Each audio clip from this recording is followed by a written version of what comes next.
Joe, what do you see as some of the small company shortfalls in terms of their approach to what they're doing and what the pathway ahead for them?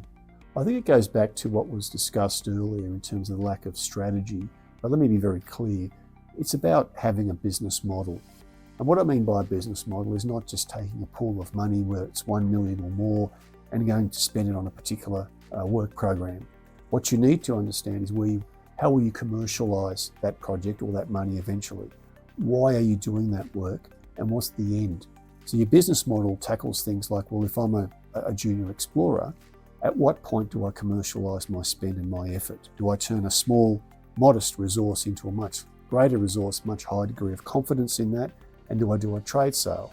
Do I then participate in one of the many work programs in a feasibility study to look at, for example, extraction or processing?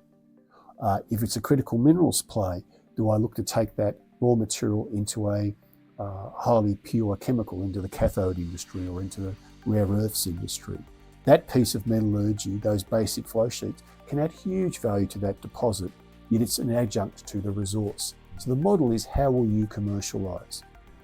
Or are you, in fact, an end-to-end developer? Will you take a tenement, grow it in size and confidence, then add all the other elements, the mining, the processing, the metallurgy, the permitting, the marketing, all of those elements to get a pre and even a bankable fees? What is the point at which you commercialize and your shareholders can realize those benefits?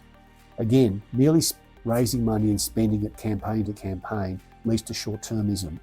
The ability to articulate that long-dated goal is where you get those sticky investors coming in. So I think that's a major point to make.